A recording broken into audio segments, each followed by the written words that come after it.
Welcome back to Crash Bandicoot, The Wrath of Cortex, with me, Matthew Gaddis, aka Boogie. So we'll go to the unlockable 6th walkthrough, and yes, it works the same way as in Crash 3. And these 5 levels are, aside from one, nighttime, which is the first one we will go to, are very different from some of the other ones, shall we say. Firstly, this is the only medieval castle level we will do with Coco. So yeah, although it's not the only level we'll do with Coco, as yeah. And seemingly night-like with the art of, I believe it was Crate Balls of Fire. This level is definitely very different and also very dark. So yeah. And apparently we are being led by a firefly? Yeah, the fireflies have made their reappearance. Only this time they are going ahead of us. So yeah. And I don't know if the fireflies, likewise with the likes of Booglight and dare I say Night Fight, for example, from previous Crash games, we totally fly actually disappear because it doesn't seem to do so, but it's nice to see the fireflies being acknowledged by Traveller's Tales, which is very nice indeed. Yes. The other 4 levels that I will cover, which are also unlockable, and are necessary to get over 100%, and yeah, apparently there's a hidden gem there that doesn't require a thing, but I digress here. The other 4 levels in this walkroom are all based off a gimmick, unlike with Nighttime, which is just a regular platformer level. So yeah, and this level can be hard. The only thing that stops it being completely hard is that as I said, the firefly does not go away after a short period of time. So yeah, and I'm getting loads of Oonga Boonga power. I'm not. What am I saying? I'm not playing this game. So, yeah, seriously, 3 Aku Aku Mask and Coco goes even faster. I already said that she was slow in the GameCube version, but much faster in the PS2 version. Seriously. It makes it somewhat easy to speedrun this level, seriously, if you're able to keep your 3 Aku Aku Masks, seemingly. So yeah, that was really fast indeed. Especially for how much flack I gave Coco earlier in this list. Well, this list, look. So yeah. And more crate bouncing, of course, and there's the end of the level. Yeah, these levels are mostly short. And although we will have a level that is very similar to Rings of Power. Yeah, the very level that flummoxed me with Crash 3. Both versions, not just things. So, let's see, what's the next level? Well, this is a kart race against Crunch. And this level's called Ghost Town. I don't know why it's called Ghost Town. I don't see it being played on the same lines as the song by the ska group The Specials, but that's just me. So basically, this stage, what you have to do is win against Crunch. So yes, apparently, even though, besides that, Crunch himself, remember, if you have not got all the gems, etc., and relics, then Crunch will definitely be under Cortex's command, if you remember, unlike in the 100% ending. So yeah, so we're racing Crunch, and you have to switch each of the pathways between you in order to get all of the boxes. So yes, so you get 1 gem for winning the race, and of course the box gem for getting all the boxes. And to switch between the different tracks, you have to hit the exclamation boxes along the tracks while avoiding the nitros, of course. So yeah, and also leaning Crash towards the direction he wants to go. The nitro destruction switch is just there along the tracks. Yeah, it's kind of a weird roundabout way. Next up is Ice Station Bandicoot, in which you apparently race the polar bear from Unbearable. And yeah, this is the level that is akin to, I say Rings of Power, because you have to go through all the rings in order to win one of the gems here. Of course, there is the box gem as well, but that's fairly easy to get. So yeah, Crash has his spin, and although his momentum is affected by how fast he goes. So yeah, and unlike with Rings of Power, you are only going up against the polar bear, only one opponent. But likewise with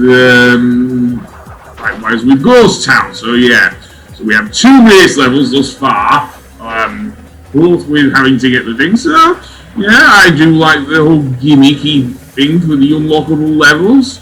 Makes them a little different. I like that. Then again, so was Rings of Power, and I could not do that level for hell or high water. And yes, you can even spin into the balloons in order to drop the nitros. Seriously, so yeah. Including the nitro detonation switch, yes. So there we go. And you get both rings that way. Next up, we get Solar Bowler, which is a, believe it or not, the final Atmosphere level, and is probably the hardest Atmosphere level because of the moving platforms we will encounter a little later on. So yeah, and also listen carefully to the music in the background. The music that plays in Solar Bowler is also the ending theme. Seriously. No wonder it doesn't fit as an ending credits theme. It fits much better, in my opinion, as a regular stage theme.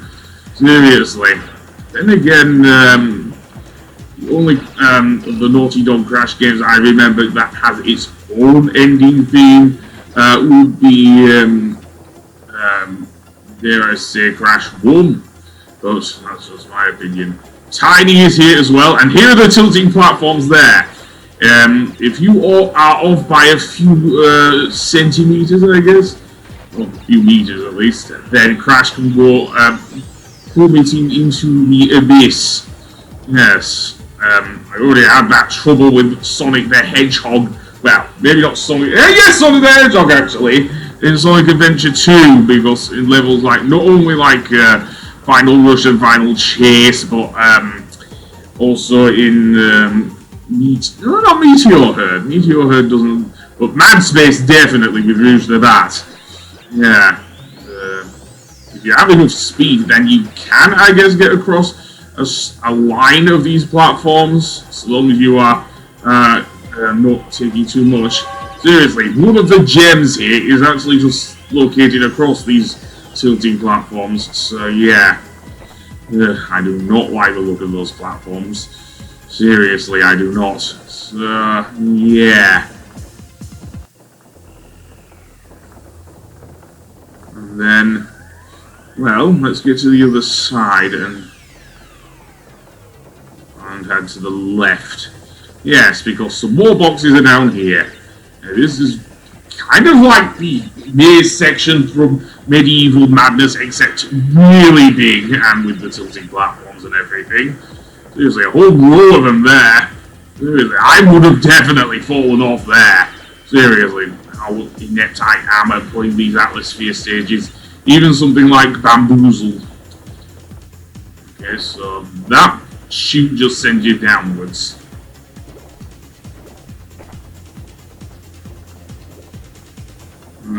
Yeah, that's basically the level, I guess. Oh, but the last level may well be my favourite of the unlockable levels I've seen. Oh yes, I'll get to that in a moment. For now, we are still running over these. And that's what you get, I guess. And then head to the right. And there's the nitro detonation switch. Yada yada yada. You kinda get it, don't you now? Then over here, some more boxes.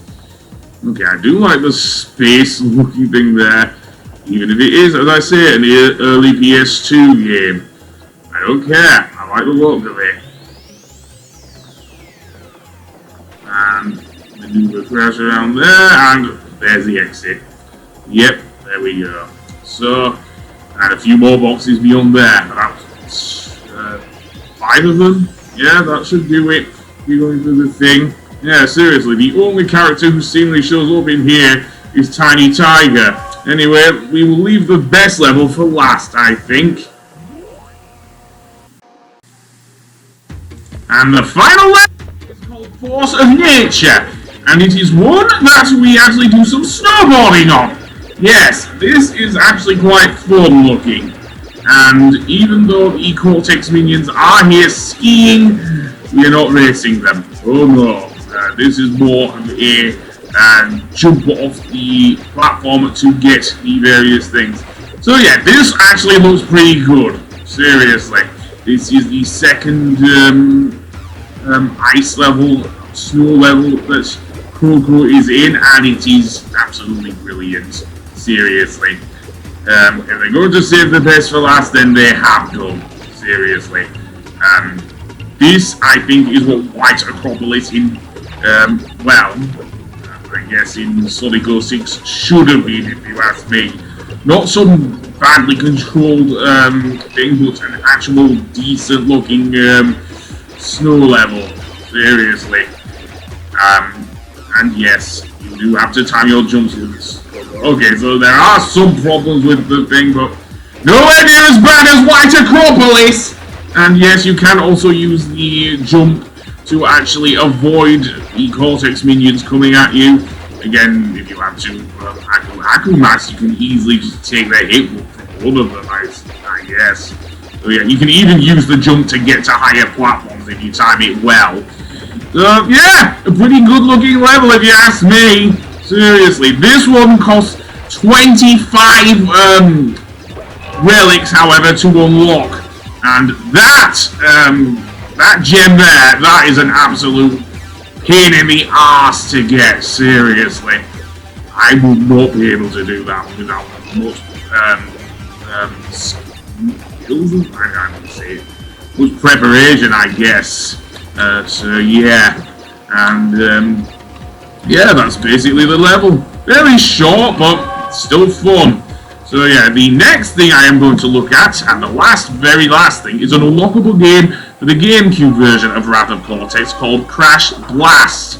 So yeah, and that is, I'll go over that in the next episode, which will also be the final bonus episode of Wrath of Cortex. So I will see you there.